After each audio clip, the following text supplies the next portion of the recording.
नमस्ते दोस्तों, व्याकरण आभा की दुनिया में आपका स्वागत है। मेरा नाम है नमन। क्या आप मेरे दोस्त बनोगे? वाह, फिर तो मजा आ जाएगा। हम सब मिलकर व्याकरण सीखेंगे। अरे हाँ, मैंने आपको अपने दोस्त से मिलाया ही नहीं। इससे मिलिए, ये है मेरा दोस्त मिट्ठू। मैं, आप और मिट्ठू मिलकर चलते हैं व्याकरण आभा की दुनिया में। पाठ 1 भाषा लैंग्वेज। चलिए, सबसे पहले हम भाषा के बारे में और ज्यादा जानने का प्रयास करते हैं। भाषा को समझने के लिए आइए इन्हें ध्यान से देखते हैं कि ये लोग कर क्या रहे हैं। ध्यान से देखिए। पहले चित्र में शिक्षक सवाल पूछ रहे हैं और छात्र सुनकर उसका जवाब दे रहा है। दूसरे चित्र में राहुल पत्र पढ़ रहा है। यह पत्र उसके दादाजी ने लिखा है। इन बातों का क्या अर्थ है? इनका अर्थ है कि सब एक दूसरे की बात सुनकर या पढ़कर समझ रहे हैं। वे अपनी बात एक दूसरे तक पहुंचा रहे हैं।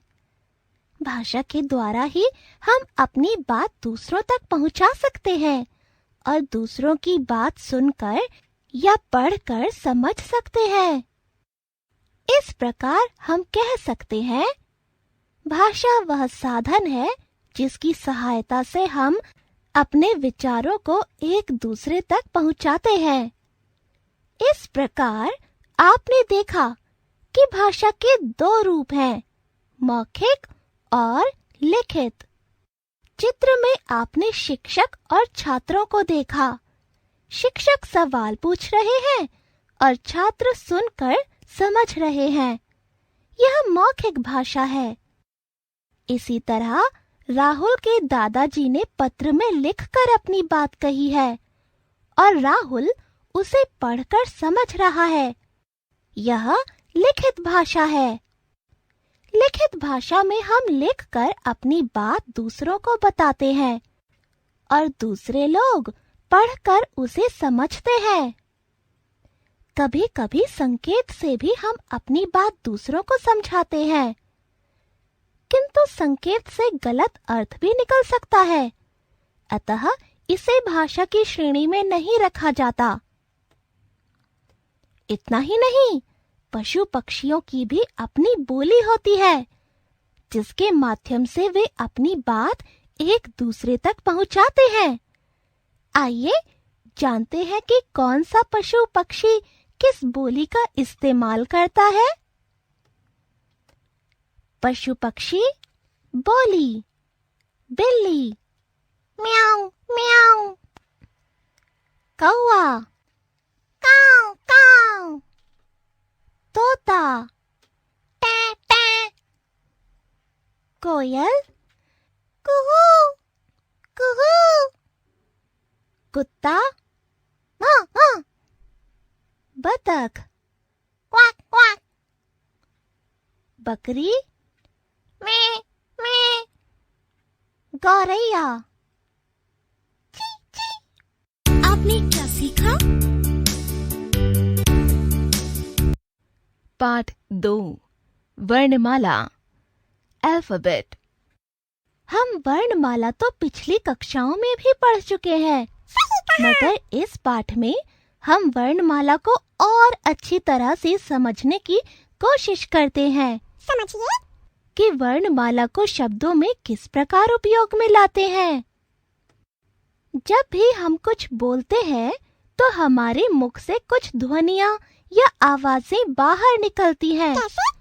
और इन ध्वनियों का कुछ अर्थ होता है।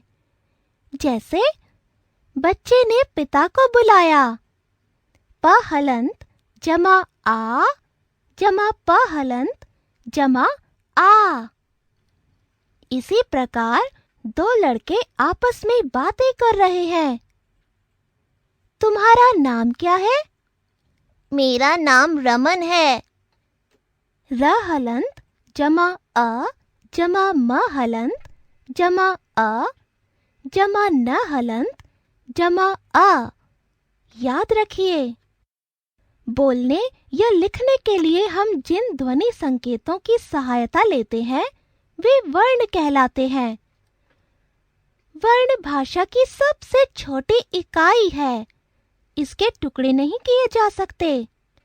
सभी भाषाओं के अपने वर्ण होते हैं। वर्णों के व्यवस्थित समूह को वर्णमाला कहते हैं। आइए हिंदी वर्णमाला को एक बार दोहरा लेते हैं। हिंदी में कुल 11 स्वर हैं। अ, आ, इ, ई, उ, ऊ, रि, ए, ऐ, ओ, औ। अंग, अह, अयोगवाह हैं। इनकी गिनती अब मोटे तौर पर स्वरों में होने लगी है। हिंदी में कुल 33 व्यंजन हैं।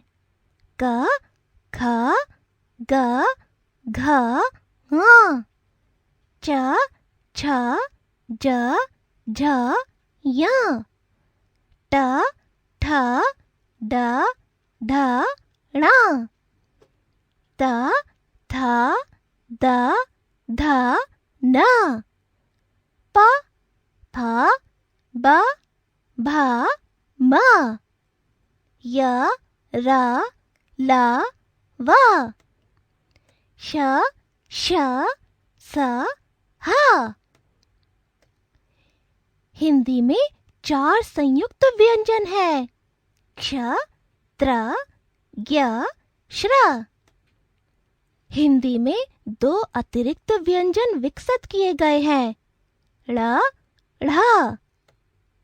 याद रखिए, सभी व्यंजनों में अ की ध्वनि होती है।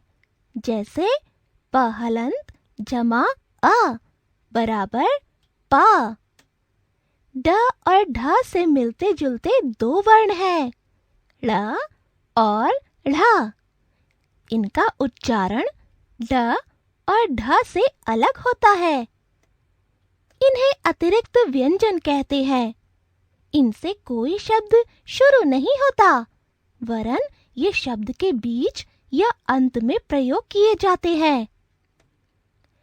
अंग को अनुस्वार और अह को विसर्ग कहते हैं। अनुस्वार और विसर्ग अयोगवाह हैं। संयुक्ताक्षर एवं द्वित्व व्यंजन।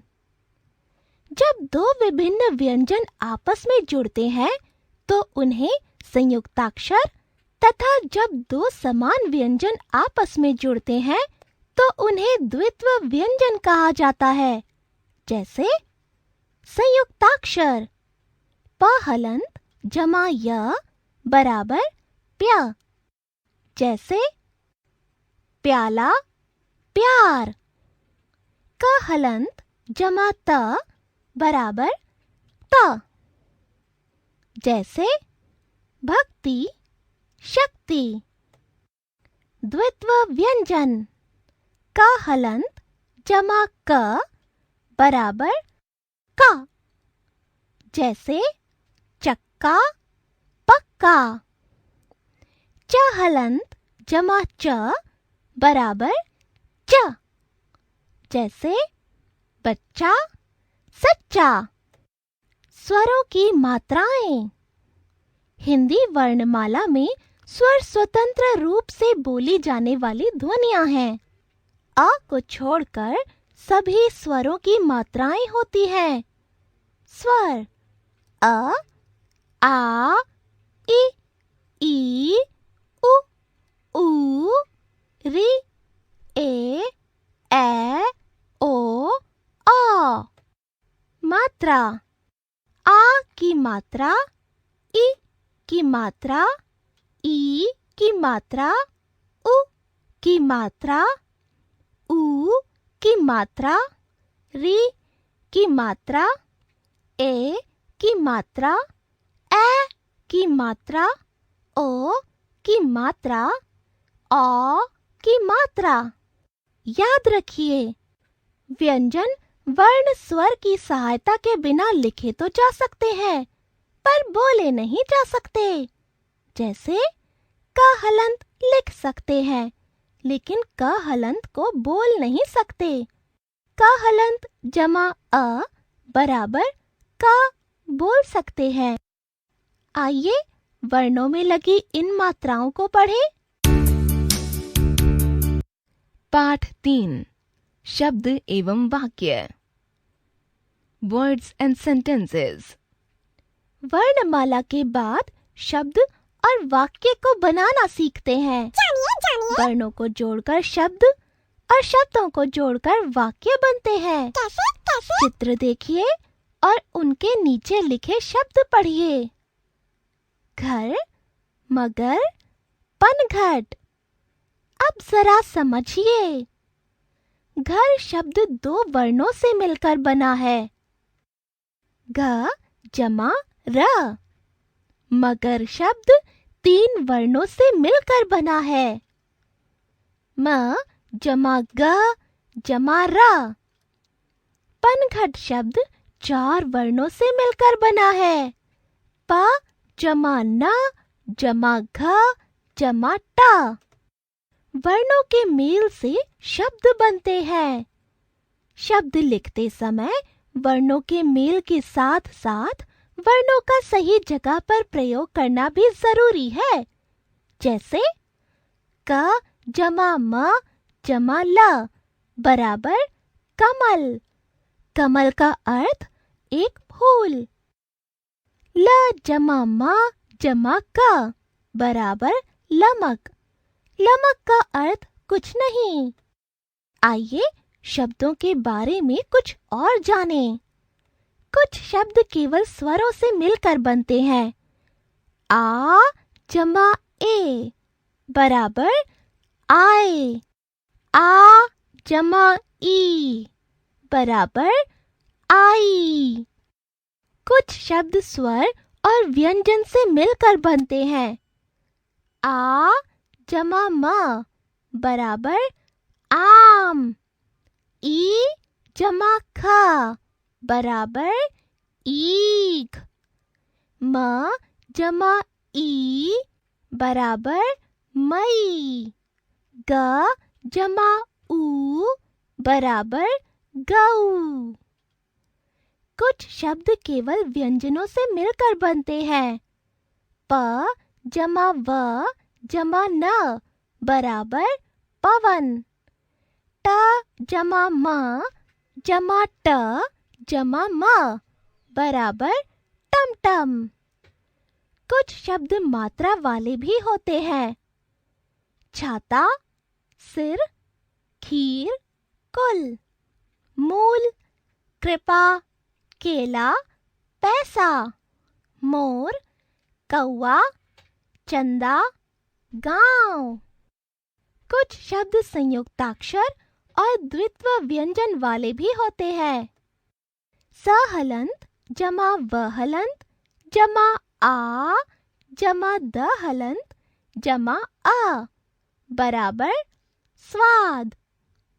प हलंत जमा अ जमा क हलंत जमा क हलंत जमा आ बराबर पक्का। 2 या 2 से अधिक शब्दों के मेल से वाक्य बनते हैं।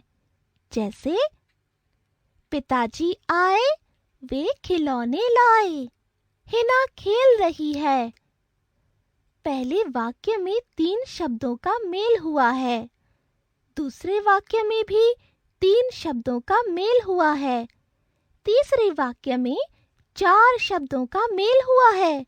वाक्य लिखने के लिए शब्दों को सही क्रम में प्रयोग करना जरूरी है। जैसे अमित रहा है पढ़। गलत क्रम, यह वाक्य नहीं है। अमित पढ़ रहा है, सही क्रम, यह वाक्य है। आपने क्या सीखा? पाठ 4 नाम वाले शब्द संज्ञा। Naming words. नाउन। नेहा हमें कुछ बताने जा रही है। क्या पढ़ रही है? आइए देखते हैं कि वो क्या बताना चाहती है। जी हाँ। मेरा नाम नेहा है। रोहित मेरा भाई है। मैं उसकी बहन हूँ। हम दोनों एक ही घर में रहते हैं। हम दोनों साथ साथ पाठशाला जाते हैं। हम लोग अपनी किताबें बैग में ले जाते हैं। हमारी पाठशाला शहर में है। हम सब गांव में रहते हैं। हम बस से पाठशाला जाते हैं। जिस दिन बस छूट जाती है, उस दिन हम जीप पकड़कर पाठशाला जाते हैं। अब रंगीन छपे शब्दों के बारे में जानिए। नेहा, रोहित, भाई, बहन, ये सब प्राणियों के नाम हैं। बस, जीप, किताब, बैग, ये सब वस्तुओं के नाम हैं।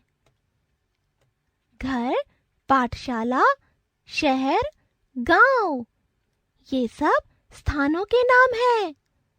नाम से ही किसी प्राणी, वस्तु या स्थान को हम पहचान पाते हैं। कभी कभी आपको कोई डांट दे या आपका खिलौना टूट जाए तो आप बहुत उदास हो जाते हैं। आपके उदास होने के भाव को उदासी कहते हैं। सही कहा। खिलौने या मिठाई देखकर आप खुश हो जाते हैं। खुश होने के भाव को खुशी कहते हैं। हाँ, उदासी और खुशी क्या है? ये भावों के नाम हैं। इन्हें भी संज्ञा कहते हैं। किसी प्राणी, वस्तु, स्थान या भाव के नाम को संज्ञा कहते हैं। आइए कुछ नामों के बारे में जानें। प्राणियों के नाम। व्यक्तियों के नाम: दिव्या, गौतम, जितेंद्र, आनंद, सचिन, तरुण, विकास, अंजू, कल्पना, राहुल, मानवी, सानिया आदि।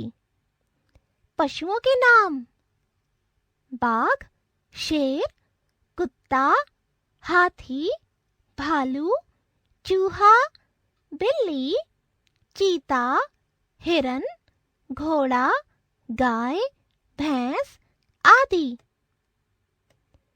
पक्षियों के नाम: मोर, तोता, मैना, कबूतर, चील, कौवा, बुलबुल, मुर्गा, बतख, गौरैया आदि। कीड़े मकोड़ों के नाम: मक्खी, तितली, चींटी, मकड़ी, खटमल, जूं, दीमक आदि। स्थानों के नाम: देशों के नाम: भारत, चीन, Sri Lanka, Pakistan, Nepal, America, Italy, Japan, France, रूस, Spain, Denmark, Bhutan, Brazil, Argentina आदि। राज्यों के नाम: बिहार, बंगाल, ओडिशा, झारखंड, केरल, कर्नाटक, पंजाब आदि। शहरों के नाम: दिल्ली, मुंबई, चेन्नई, कोलकाता, पटना, जयपुर, भोपाल, इंदौर, चंडीगढ़, कानपुर, सूरत, इलाहाबाद, उदयपुर, भागलपुर, जोधपुर आदि। वस्तुओं के नाम: घर की वस्तुओं के नाम: कुर्सी, पलंग, मेज, बिस्तर, कड़ाही, लोटा, बाल्टी, थाली, घड़ी, कोट। फलों के नाम: सेब, केला, कटहल, लीची, पपीता, अनार, संतरा, अमरूद, अनन्नास, शरीफा। फूलों के नाम: गेंदा, गुलाब, चमेली, सूरजमुखी, अड़हुल, कमल, चंपा, रजनीगंधा। अन्य वस्तुओं के नाम: पुस्तक, कॉपी, कलम, पेंसिल, जूता, कपड़ा, टोपी। भावों के नाम: उदासी, खुशी, प्रसन्नता, बुढ़ापा, बचपन, शैतानी, प्रेम, मित्रता, सुख दुख।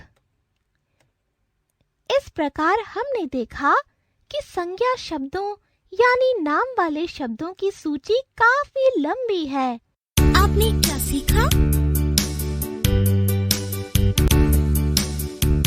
पाठ 5 लड़का लड़की लिंग बॉय गर्ल जेंडर। अब हम पुरुष जाति के शब्द यानी पुल्लिंग और स्त्री जाति के शब्द यानी स्त्रीलिंग के बारे में समझते हैं। समझिए। दिव्या और विकास भाई बहन हैं। आज वे बहुत प्रसन्न हैं। उनके दादाजी आए हैं। संग में दादी जी भी आई हैं। विकास अपने पिताजी के साथ उन्हें स्टेशन से लाने गया था। दिव्या अपनी माताजी के साथ घर पर ही उनका इंतजार कर रही थी। अब देखिए, विकास, भाई, दादाजी, पिताजी, ये सब पुरुष जाति के शब्द हैं। दिव्या, बहन, दादी जी, माताजी, ये सब स्त्री जाति के शब्द हैं। शब्द के जिस रूप से यह पता चलता है कि वह स्त्री जाति का है या पुरुष जाति का, उसे लिंग कहते हैं। पुरुष जाति का बोध कराने वाले शब्द पुल्लिंग होते हैं, जैसे बैल, मोर, छात्र। स्त्री जाति का बोध कराने वाले शब्द स्त्रीलिंग होते हैं, जैसे गाय, मोरनी, छात्रा। आइए कुछ पुल्लिंग और स्त्रीलिंग शब्दों के बारे में जानें। पुल्लिंग, स्त्रीलिंग।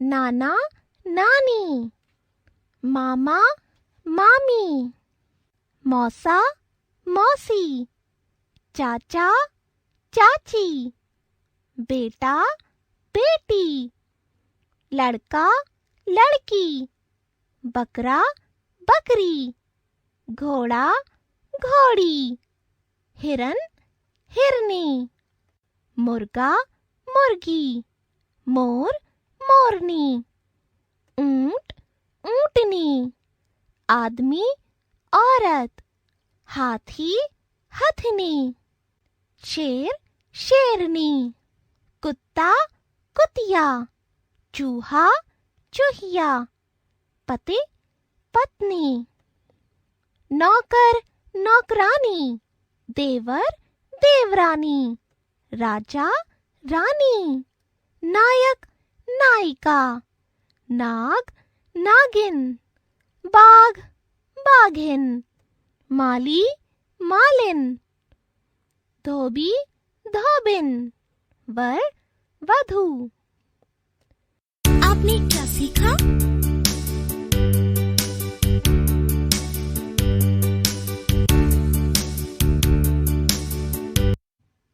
पाठ 6 एक अनेक वचन वन एंड मैनी नंबर। अब बारी है वचन की।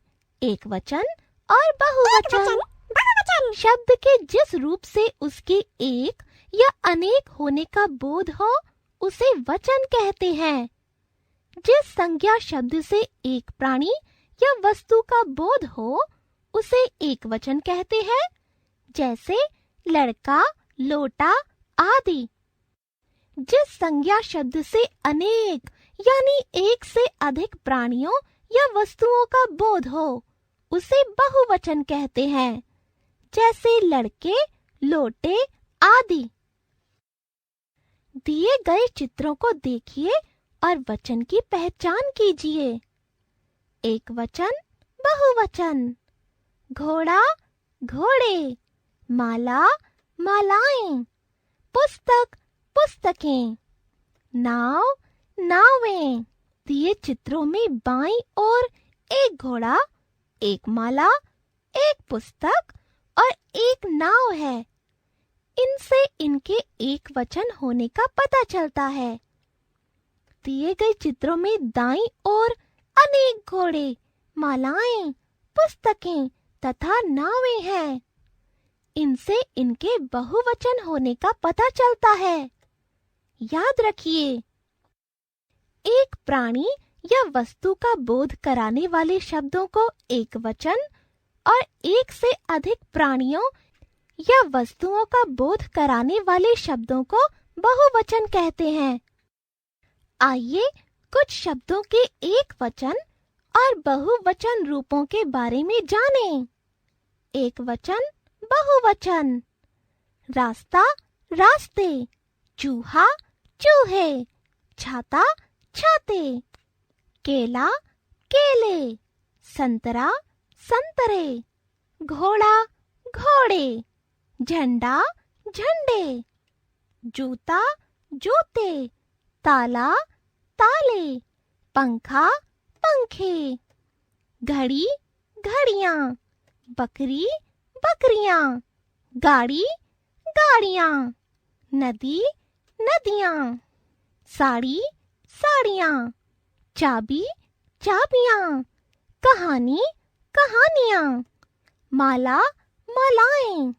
लता, लताएं। चादर, चादरें। आँख, आँखें। आपने क्या सीखा?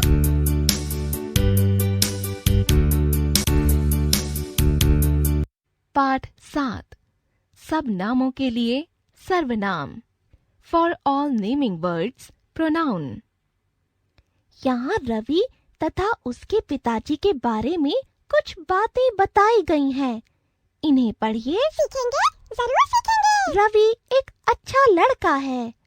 रवि दूसरी कक्षा में पढ़ता है। रवि अपने पिताजी के साथ बाजार गया। पिताजी ने रवि के लिए एक सुंदर कमीज खरीदी। पिताजी ने रवि के छोटे भाई के लिए एक गेंद भी खरीदी। यहाँ आपने देखा कि रवि और पिताजी शब्द का बार बार प्रयोग हुआ है, जो पढ़ने में अटपटा सा लगता है। इन्हीं वाक्यों को यदि इस प्रकार लिखा जाए, रवि एक अच्छा लड़का है, वह दूसरी कक्षा में पढ़ता है, वह अपने पिताजी के साथ बाजार गया, उन्होंने उसके लिए एक सुंदर कमीज खरीदी, उन्होंने उसके छोटे भाई के लिए एक गेंद भी खरीदी। देखा आपने, यहाँ पहले वाक्य में रवि शब्द का प्रयोग हुआ है।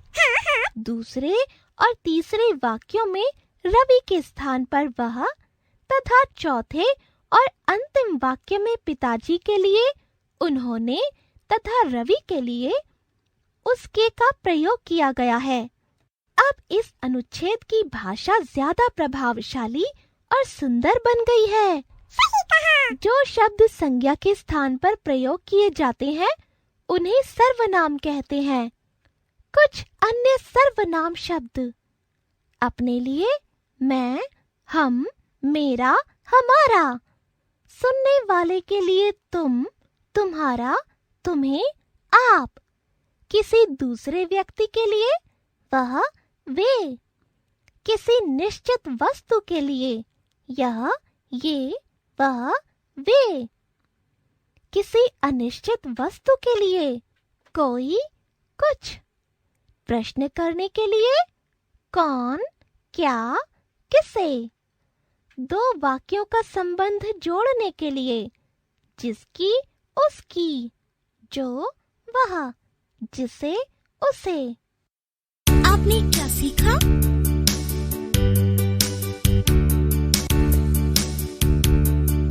पाठ 8 विशेषता बताने वाले शब्द विशेषण। Describing words adjective. विशेषता बताने वाले शब्दों को विशेषण कहते हैं। आइए इसके बारे में और अधिक जानने का प्रयास करते हैं। ध्यान से पढ़िए। एक घोड़ा था, उसका रंग काला था। काला घोड़ा तेज दौड़ता था। घोड़ा काले चने खाता था। अब बताइए, घोड़े का रंग कैसा था? काला। चने कैसे थे? काले। क्या? समझे? समझिए। यही ना कि काला और काले शब्द विशेषता या गुण बताने वाले शब्द हैं। जो शब्द किसी वस्तु, प्राणी या स्थान की विशेषता बताते हैं, उन्हें विशेषण कहते हैं। विशेषण का प्रयोग संज्ञा या सर्वनाम के आगे या पीछे किया जाता है। विशेषता बताने वाले कुछ शब्दों को याद कीजिए। नीला, काला, लाल, हरा, पीला। छोटा, लंबा, गुलाबी, चमकीला, मोटा। मीठा, तीखा, चौड़ा, सीधा, टेढ़ा। गुनगुना, गहरा, चटपटा, ठंडा, गरम। बीमार, आलसी, गरीब, ज्यादा, अमीर। सुंदर, बुरा, अच्छा, तेज, नटखट। कुछ उदाहरण देखिए कि विशेषण शब्द किस प्रकार विशेषता बताते हैं। लंबी सड़क, दानी राजा, कंजूस सेठ। लाल गुलाब, हरा मटर, बूढ़ी औरत। छोटा बालक, अमीर व्यापारी। महंगी पोशाक, ठंडा पानी। थोड़ा दूध, टेढ़ी उंगली। 4 केले, मीठी खीर, नमकीन पकौड़े, काला कौवा। विशेषण शब्द केवल संज्ञा शब्दों की विशेषता ही नहीं बताते हैं, बल्कि ये शब्द वाक्य में कैसा, कैसे, कैसी, कितना, कितने, कितनी आदि प्रश्नों का उत्तर भी देते हैं। आइए देखें कैसे। कैसी सड़क? लंबी। कितना दूध? थोड़ा। कितने केले? 4। कैसा राजा? दानी। कैसी उंगली? टेढ़ी। कैसे पकौड़े? नमकीन। आपने क्या सीखा? पाठ 9। काम बताने वाले शब्द क्रिया। Doing words, verb. दोस्तों, हमारे द्वारा किए जाने वाले काम को क्रिया कहते हैं। देखिए और बताइए कि कौन क्या कर रहा है। कैसे? हिना क्या कर रही है? हिना झूला झूल रही है। गौरव क्या कर रहा है? गौरव दौड़ रहा है। नाना जी क्या कर रहे हैं? नाना जी टहल रहे हैं। कुत्ता क्या कर रहा है? कुत्ता सो रहा है। झूलना, दौड़ना, टहलना और सोना काम का बोध कराने वाले शब्द हैं। जी हाँ। क्रिया का शाब्दिक अर्थ होता है काम। सही कहा। जिस शब्द से किसी काम के करने या होने का बोध हो, उसे क्रिया कहते हैं।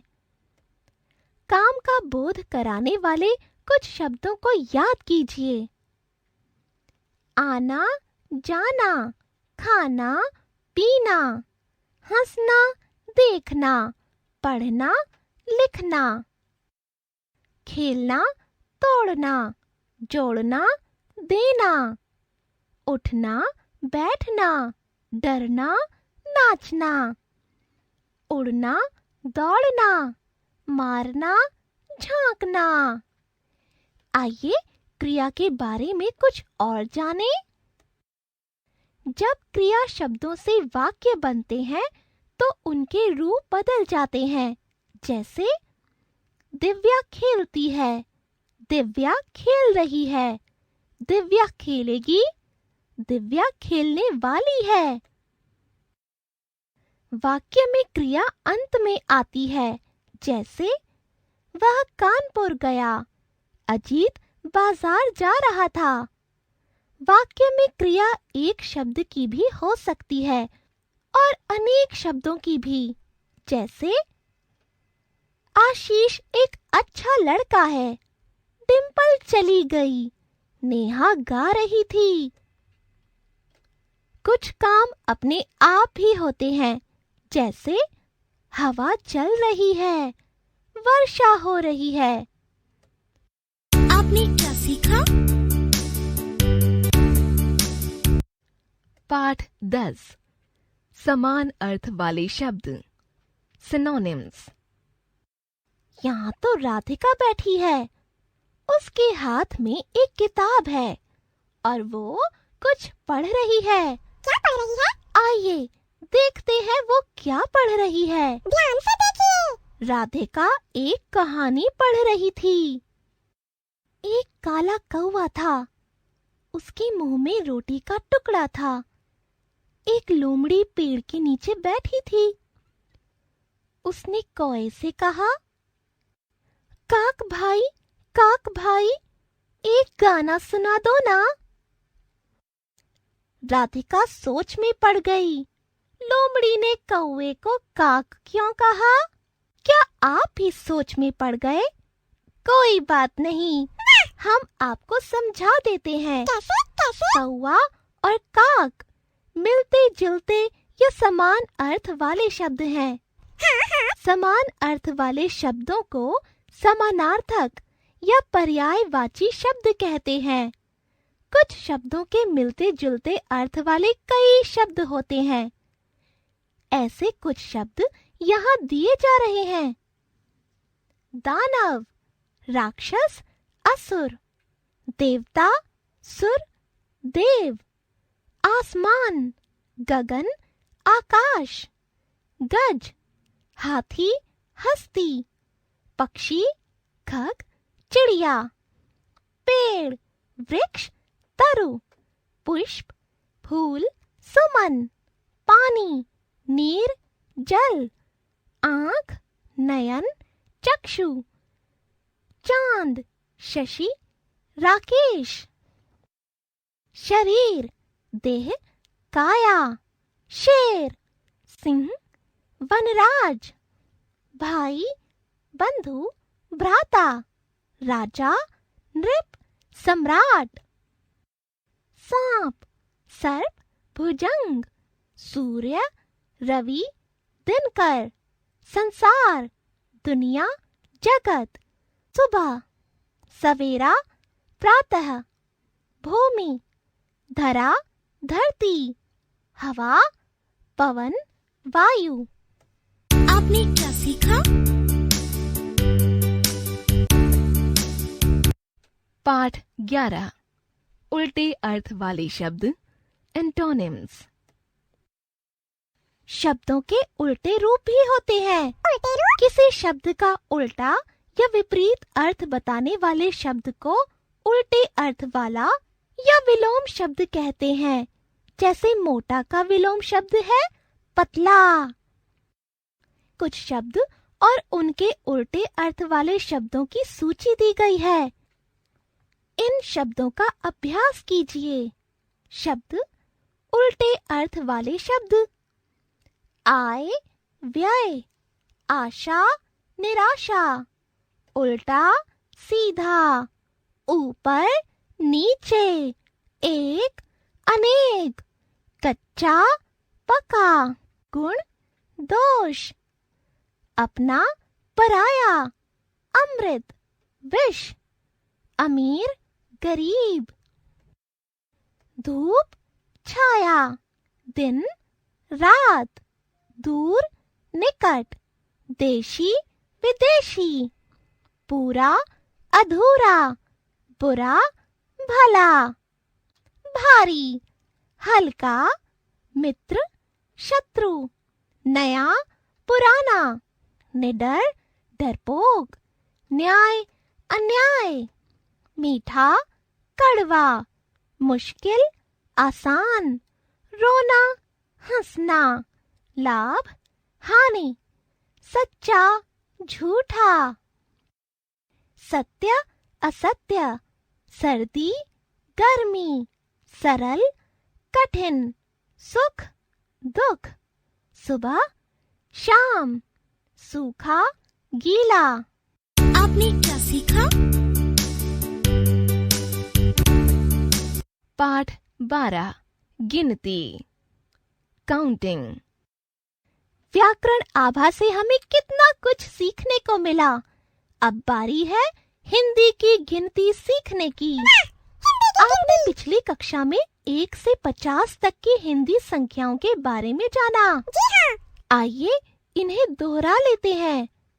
1, 2, 3, 4, 5, 6, 7, 8, 9, 10, 11, 12, 13, 14, 15, 16, 17, 18, 19, 20, 21, 22, 23, 24, 25, 26, 27, 28, 29, 30, 31, 32, 33, 34, 35, 36, 37, 38, 39, 40, 41, 42, 43, 44, 45, 46, 47, 48, 49, 50। अब आगे की संख्याएं सीखिए।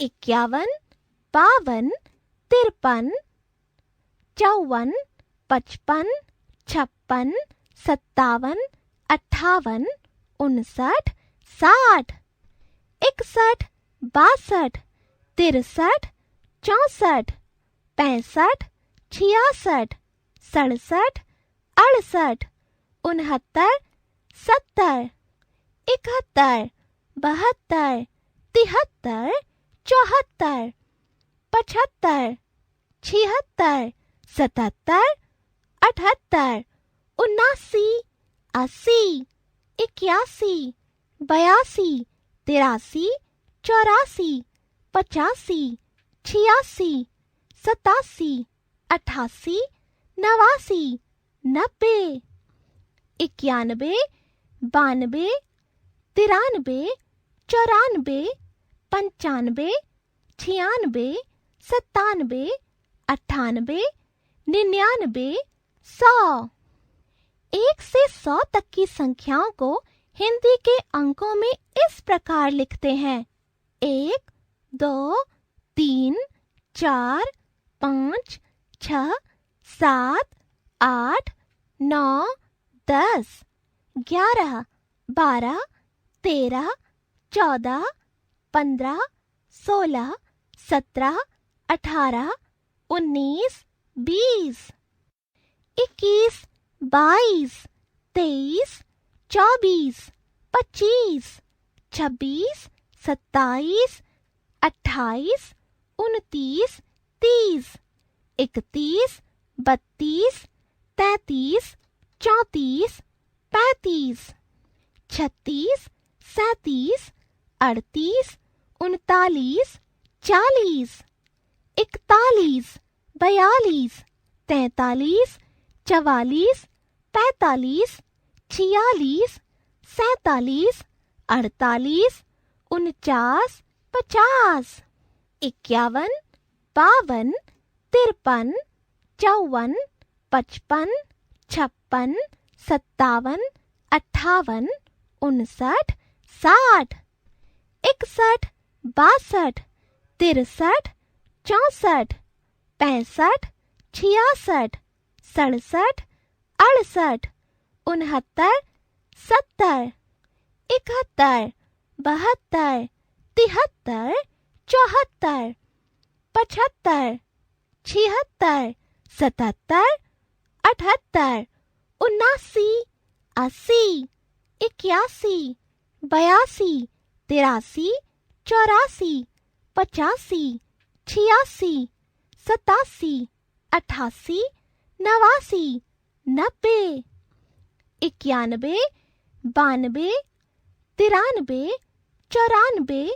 95, 96, 97, 98, 99, 100।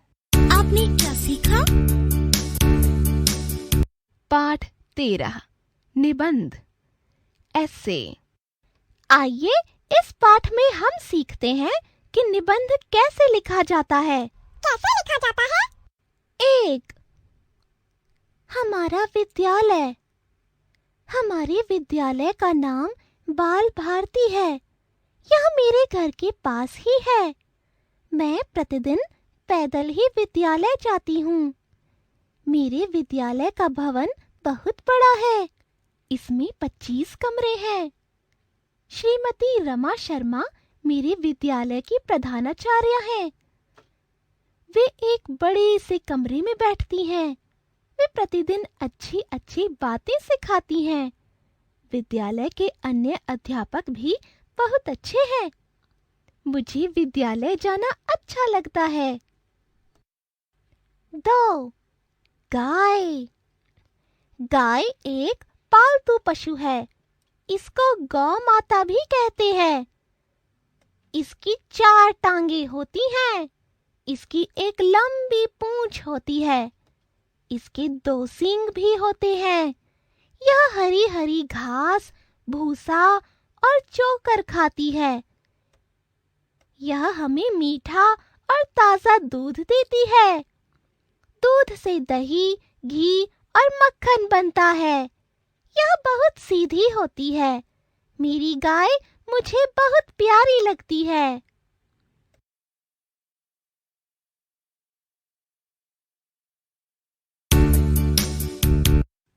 पाठ 14 पत्र लेखन लेटर राइटिंग।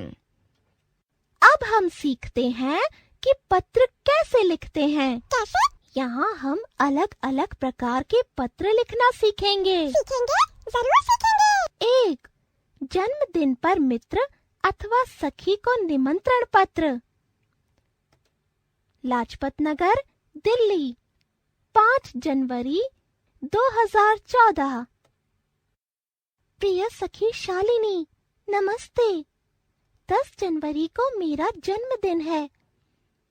इस दिन मैंने अपनी सब सखियों और मित्रों को बुलाया है। सायं 7 बजे बर्थडे पार्टी होगी। इसमें तुम्हें भी आना है। पिंटू को भी साथ ले आना। तुम्हारी सखी रागिनी। 2. छुट्टी के लिए प्रधानाध्यापिका को प्रार्थना पत्र।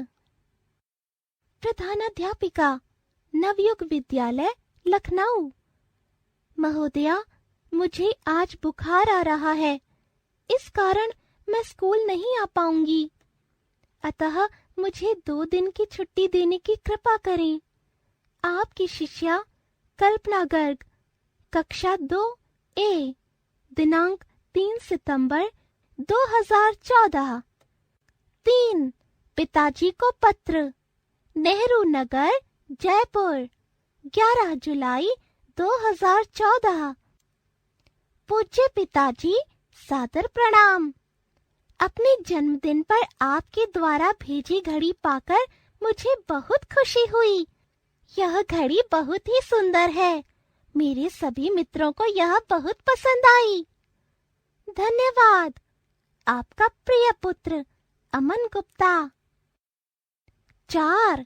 परीक्षा में कम अंक आने पर पिता की ओर से पुत्र को पत्र।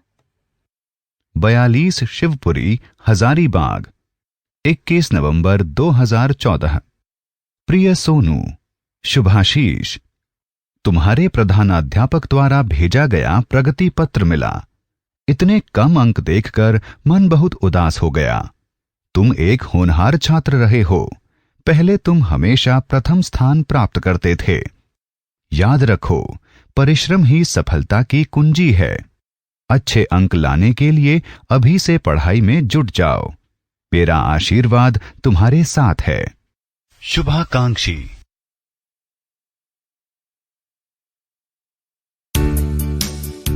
पाठ 15 कहानी लेखन स्टोरी राइटिंग।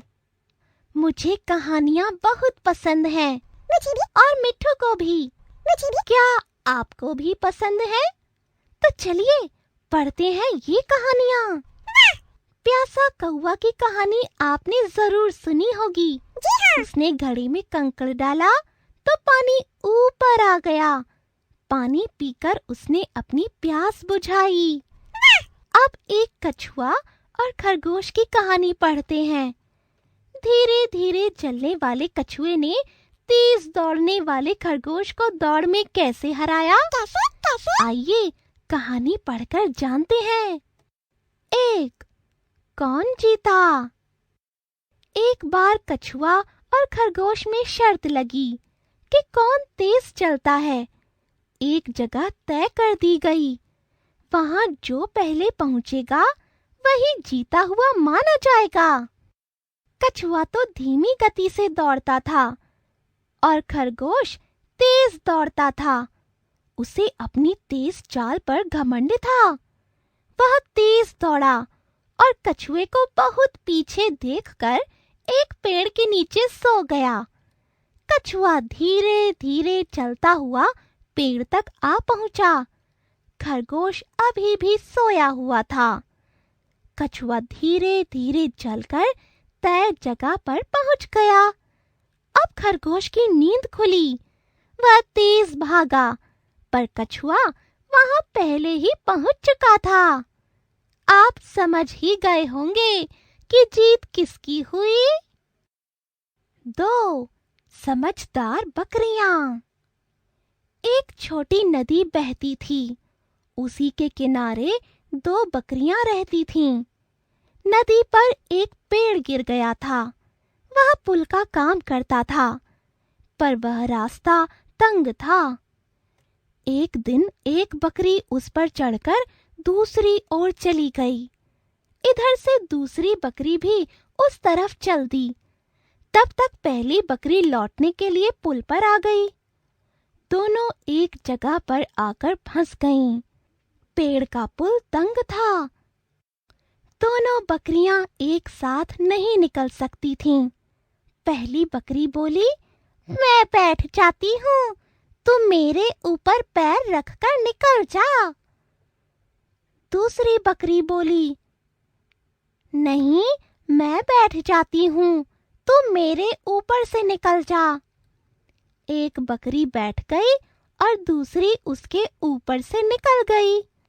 इस प्रकार दोनों बकरियां पार उतर गईं। पाठ 16 चित्र वर्णन पिक्चर डिस्क्रिप्शन। दिए गए चित्रों को ध्यान से देखिए तथा उनका वर्णन अपने शब्दों में कीजिए। कीजिए। क, ख, ग, घ,